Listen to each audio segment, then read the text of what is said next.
बिस्मिल्लाहिर्रहमानिर्रहीम, अस्सलाम वालेकुम। अब तक की सबसे बड़ी डेवलपमेंट, इजरायली मीडिया ने खबर ब्रेक कर दी है। डोनाल्ड ट्रंप ने ईरान से राब्ता किया है और ये राब्ता हुआ है इटली के थ्रू, और राब्ता करके कहा है कि हम ये जंग बंद करने को तैयार हैं, सीज फायर करना चाहते हैं, आप भी बराए मेहरबानी ये जंग बंद कर दें, हमारा बड़ा नुकसान हो गया है, पूरे गल्फ कंट्रीज का बेड़ा गर्क हो गया है, हर मुल्क के अंदर हमारे फौजी अड्डों को तबाह कर दिया गया, हम पर बहुत खतरनाक हमला हुआ है, इसराइल पर तबाही हो गई है। आज जो मिसाइल लगे हैं, हर तरफ तबाही की सूरत हाल है। स्टेट ऑफ हॉर्मज आपने बंद कर दिया है, तेल की कीमतें 10% अभी गई हैं, कल 20-25% हो सकता है चली जाएं, फिर उसके बाद 100% तक ये बाद में जाने का इम्कान है। और इस सारी सूरत हाल के अंदर उन्होंने ईरान को कहा है कि बस हमने ईरान के सुप्रीम लीडर को मार दिया, हम यहीं पर आपके साथ लड़ाई खत्म करना चाहते हैं, आप सीज फायर का ऐलान कर दें। ईरान ने इस सीज फायर को रिजेक्ट कर दिया है। असल कहानी क्या हुई है कि डोनाल्ड ट्रंप और नेतन्याहू ईरान में रिजीम चेंज ऑपरेशन करने में नाकाम रहे हैं। मसला सारा ये हुआ है कि वो पूरे का पूरा सिस्टम लपेट देना चाहते थे, लेकिन नहीं हुआ। यहां तक आ गया है कि ठीक है, आप अपना नया आयतुल्ला डिक्लेयर कर लें, आपकी शूरा या जो भी है वो एक नया बंदा लें, हम तैयार है इस बात को, ये जंग आप यहीं पर रोक दें। मसला सारा ये हुआ है कि इस वक्त डोनाल्ड ट्रंप और नेतन्याहू दोनों ईरान की आवाम को कह रहे हैं कि हमने लीडर मार दिया है, आप आए सड़कों पर, आप रिजीम चेंज करें, क्योंकि मिसाइलों से अब अमेरिका जितना भी अटैक करेगा उसे रिजीम चेंज तो नहीं होने वाला, आप बिल्डिंग को तबाह करेंगे, जेट्स चले जाएंगे।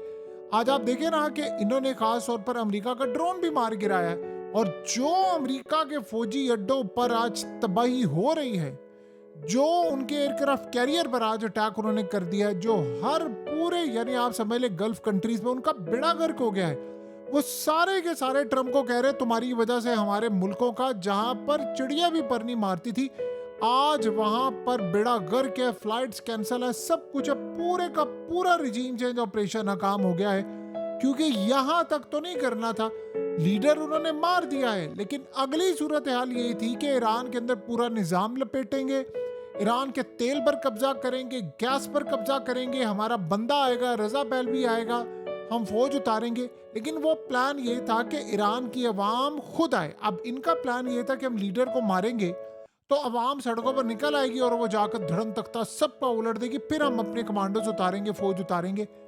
आज वो बिल्कुल शाम वाली सूरत है, बशार अल असद वाली, लेकिन ऐसा हुआ ही नहीं है। अवाम आ गई सड़कों पर, वो कह रही है इसराइल से बदला लो। और आज आप देख लें कि जो गल्फ कंट्रीज के अंदर अटैक उन्होंने करना शुरू किया है, यूएई में अटैक किया है, कतर में अटैक किया, बहरीन में अटैक किया है, सऊदी अरब में अटैक किया है, पूरे मुल्क में अटैक कर दिया है, यानी पूरे खत्ते के अंदर अटैक होना शुरू किया, मुल्क के कोने कोने में, हर इंडिविजुअल मुल्क के कोने कोने में अटैक किया, 11 मुल्कों पर उन्होंने अटैक किया। और इसराइल की तो आज धज्जियां उड़ाकर उन्होंने रख दी हैं। जितनी तबाही हुई आज इसराइल की, आप सोचिए, सारे डिफेंस सिस्टम उनके फेल हो गए, और ऊपर से जो स्टॉक मार्केट अब क्रैश होने वाली, ट्रिलियंस ऑफ डॉलर्स की स्टॉक मार्केट क्रैश हो रही है, और उसके बाद गोल्ड जो है वो $6,000 औंस से ऊपर चले जाना है, और उसके बाद की सूरत हाल इनके कंट्रोल में नहीं है। अब असल में वो ये कह रहे हैं कि डोनाल्ड ट्रंप चाहता है एग्जिट, वो 3-4 दिन से ज्यादा की जंग लड़ना ही नहीं चाहता था।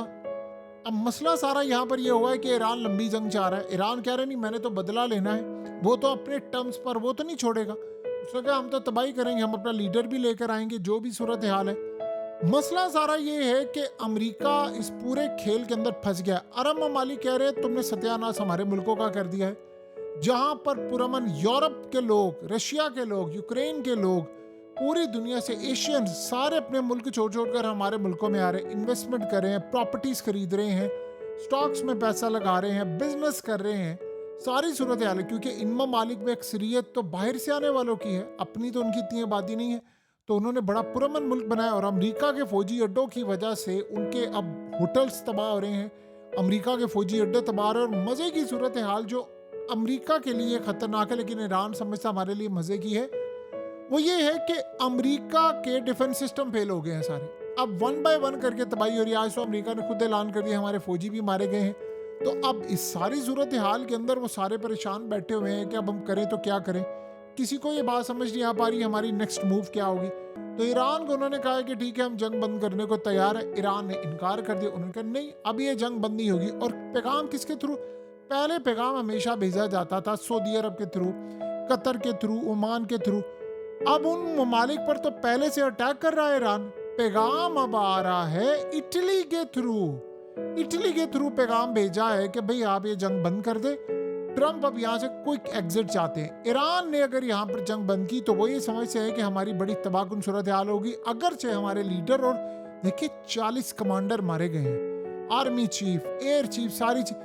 अगर अमेरिका को ये सूरत हाल पता होती कि हम लीडर को मार देंगे और उसके बाद भी रजीम चेंज नहीं होगा तो वो शायद ये काम ना करते। आपको पता है जो CIA की असेसमेंट थी, जो मोसाद की असेसमेंट थी कि आप अवाम को सड़कों पर कैसे ला सकते हैं, लोग बड़े तंग हैं, एहतजाज हमने करवाया। उन्होंने कहा कि अगर हम ईरान के सुप्रीम लीडर को मार देंगे तो उसके बाद अवाम निकल आएगी सड़कों पर, और जब अवाम आ जाएगी और वो जाकर बेखौफ होकर हिजाब उतार देंगे, ये कर देंगे, तबाही मचा देंगे। वैसा तो कुछ नहीं हुआ।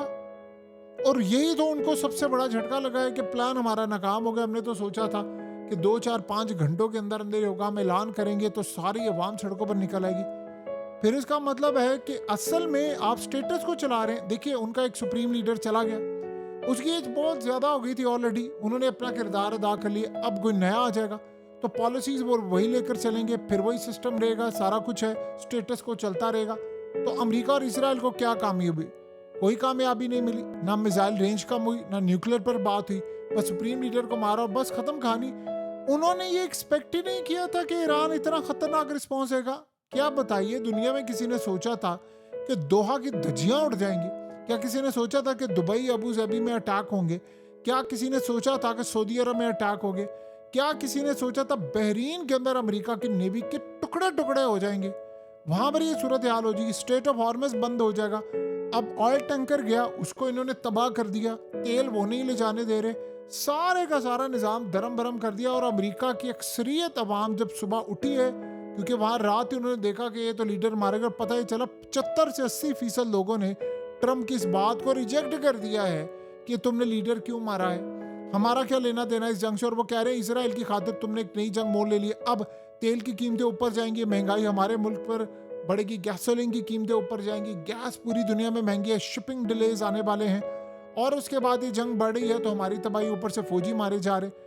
ये सूरत हाल इस वक्त पैदा ईरान का, इस दफा हम पीछे नहीं हटेंगे। और अमेरिका के पास असला है नहीं इतना ज्यादा लड़ने के लिए। आपको पता है कि ये जो आप Bahrain, Qatar, UAE, Saudi Arabia, सारे ममालिक से आप अगर गौर करें, कतर समेत, कि ये सारे के सारे ममालिक जो मिसाइल इस्तेमाल कर रहे हैं ईरान के ड्रोन्स और मिसाइलों को रोकने के लिए, ये क्या है, कहाँ से आए हैं? ये अमेरिका के मिसाइल हैं, और अमेरिका के मिसाइल खत्म हो रहे हैं। उनके पास वो मिसाइल, वो छोटा सा ड्रोन भेजते हैं, ये 70 करोड़ का मिसाइल भेजते हैं उसको रोकने के लिए। तो करेंगे क्या यहाँ पर? उनको ये बात समझ नहीं आ रही। ये कहना बड़ा आसान है कि हम इंटरसेप्ट करते हैं। आप जब मिसाइल रोकते हैं, वो मिसाइल फटता है, उसका मलबा आकर बिल्डिंग्स पर, लोगों पर गिरता है, लोग मारे जाते हैं। तो वो गल्फ कंट्रीज के अंदर तो कभी ऐसा रवाज ही नहीं था, वो तो बड़े पुरअमन मुल्क हैं।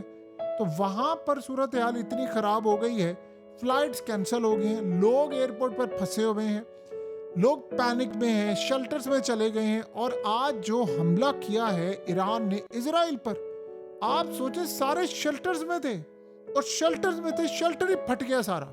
इतना खतरनाक मिसाइल थे, इतने लोग मारे गए।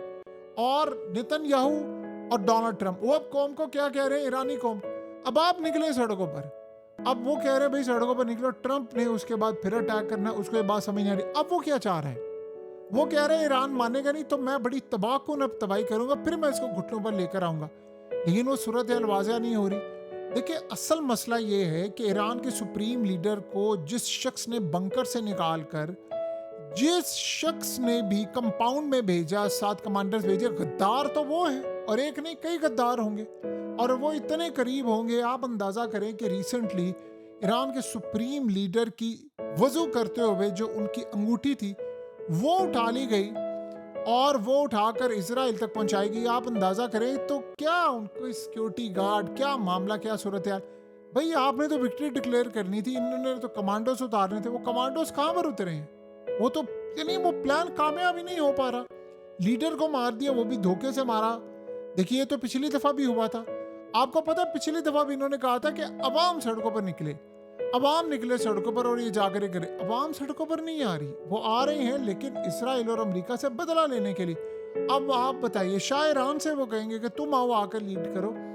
इख्तलाफात उनको बहुत ज्यादा होंगे, लेकिन उन्होंने क्या गजा का हाल नहीं देखा? तो इस सारी सूरत हाल के अंदर मामला काफी पेचीदा है, काफी खराब है। और अब डोनाल्ड ट्रंप उनसे माफी मांगता फिर रहा है कि जी हम कुछ मिलकर मामला तय कर लेंगे। अब नहीं होगा, अब ईरान पूरा बदला लेगा और बड़ी तबाही करेगा।